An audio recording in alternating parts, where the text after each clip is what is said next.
नमस्कार, देशोन्नतीमध्ये मी ऐश्वर्या शिंदे आपलं स्वागत करते। बघूया प्रदेशच्या आजच्या टॉप 10 बातम्या। आगामी लोकसभा निवडणुकीत सर्वांचं लक्ष लागून राहिलेल्या बारामती लोकसभा मतदारसंघात नवा ट्विस्ट आलाय। या ठिकाणी शरद पवार गटाकडून सुप्रिया सुळे रिंगणात आहेत। मात्र खबरदारी म्हणून आमदार रोहित पवारांच्या मातोश्री सुनंदा पवार यांचाही उमेदवारी अर्ज भरण्यात येणार आहे। सुनंदा पवार यांनी बारामती मतदारसंघातील उमेदवारी अर्ज घेतल्यानं चर्चांना उधाण आलंय। राज्य परिवहन मंडळाच्या बसवरून महायुतीचा प्रचार होत असल्याची बाब निदर्शनास आली आहे। वंचित बहुजन आघाडीचे नेते आणि अकोला लोकसभेचे उमेदवार प्रकाश आंबेडकर यांनी एक्सवर एक पोस्ट शेअर केली आहे। पोस्ट शेअर करत त्यांनी निवडणूक विभागाला टॅग करून प्रश्न विचारलाय। सार्वजनिक वाहतूक व्यवस्थेचा वापर हा प्रचारासाठी कसा केला जाऊ शकतो असा प्रश्न त्यांनी एक्सवर फोटो शेअर करत उपस्थित केलाय। महायुतीच्या जागा वाटपाचा तिढा कोकण आणि नाशिक या 2 लोकसभा मतदारसंघांमध्ये अडून राहिलाय। नाशिकमध्ये हेमंत गोडसे उमेदवारीवर ठाम असून दुसरीकडे भुजबळ यांनी प्रचार सुरू केलाय, तर कोकणातही सामंत आणि राणे यांच्यातील वाद सुटायचे नाव घेत नाहीये। दोघांनीही उमेदवारी अर्ज घेतल्याने आता वाद मिटण्याची चिन्हे दिसत नाहीत। उलट शिवसेनेने दोन्ही जागा आपल्याच असल्याचा दावा कायम ठेवलाय। नाशिक लोकसभा निवडणुकीचा महायुतीचा उमेदवार अद्याप जाहीर होऊ शकला नाही। त्यामुळे उमेदवारीच्या चर्चेत असलेले महायुतीचे विद्यमान खासदार हेमंत गोडसे, मंत्री छगन भुजबळ यांनी उमेदवारीवर स्पष्ट बोलणं टाळल्याचं पाहायला मिळतंय। आज देखील मंत्री छगन भुजबळ यांना नाशिक लोकसभा संदर्भात विचारले असता त्यावर भुजबळ यांनी प्रफुल्ल पटेल हे निर्णय घेतील आणि चर्चा फोनवर करू असे स्पष्ट सांगितलंय। लोकसभा निवडणुकीसाठी साताऱ्यातून छत्रपती उदयनराजे भोसले यांना भाजपाकडून उमेदवारी जाहीर करण्यात आली आहे। सातारा मतदारसंघात नुकतेच महाविकास आघाडीकडून शशिकांत शिंदे यांना उमेदवारी देण्यात आली। महायुती कुणाला उमेदवारी देणार हा प्रश्न होता।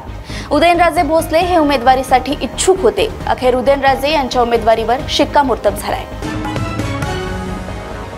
रयतेचे राजे छत्रपती शिवाजी महाराज यांनी रायगड या किल्ल्याची डागडुजी करून 1674 साली स्वराज्याची राजधानी रायगड केली।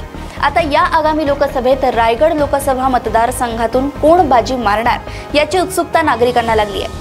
रायगड जिल्ह्यातील 4 आणि रत्नागिरी जिल्ह्यातील 2 विधानसभा मतदारसंघाचा रायगड लोकसभा मतदारसंघात समावेश होतो। या मतदारसंघात राष्ट्रवादी काँग्रेसचे सुनील तटकरे आणि शिवसेना उद्धव बाळासाहेब ठाकरे गटाचे नेते अनंत गीते यांच्यात लढत होणार आहे। लोकसभा निवडणूक 2024 ची रणधुमाळी सध्या जोरात सुरू आहे। रत्नागिरी लोकसभा मतदारसंघात अद्यापही महायुतीचा उमेदवार जाहीर झाला नाही। मात्र केंद्रीय मंत्री नारायण राणे यांनी प्रचारात आघाडी घेतली आहे। यावेळी त्यांनी ठेकेदारांनी पैसे दिले नाहीत म्हणून खासदार विनायक राऊतांनी या भागात काम केलं नाही। काम न केल्यानं 50%हून अधिक निधी शिल्लक आहे। त्यामुळे आगामी निवडणुकीत मला विनायक राऊतांचा डिपॉझिट जप्त करायचंय असा हल्लाबोल नारायण राणे यांनी केलाय।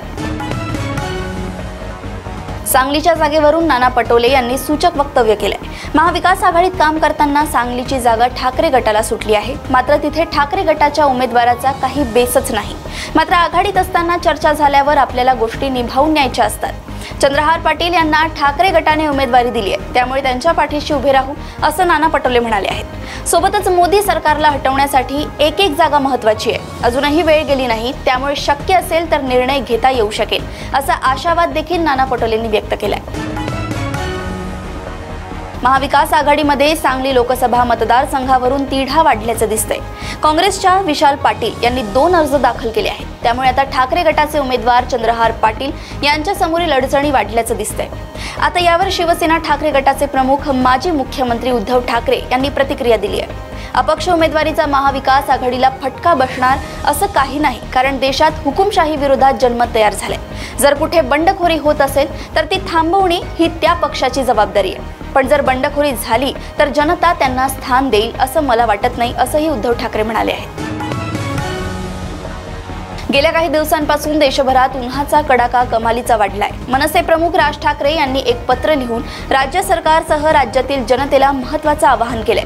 वाढत्या उन्हाळ्याच्या पार्श्वभूमीवर सरकारने मुलांना तातडीने उन्हाळ्याची सुट्टी जाहीर करायचे आदेश शाळांना द्यावेत अशी मागणी राज ठाकरे यांनी केली आहे। तसेच निराधार, बेघर लोक आणि प्राणी पक्ष्यांना पुरेसं पाणी मिळेल याची तजवीज करावी असं आवाहन त्यांनी महाराष्ट्र सैनिक आणि सर्वसामान्य नागरिकांना केलंय।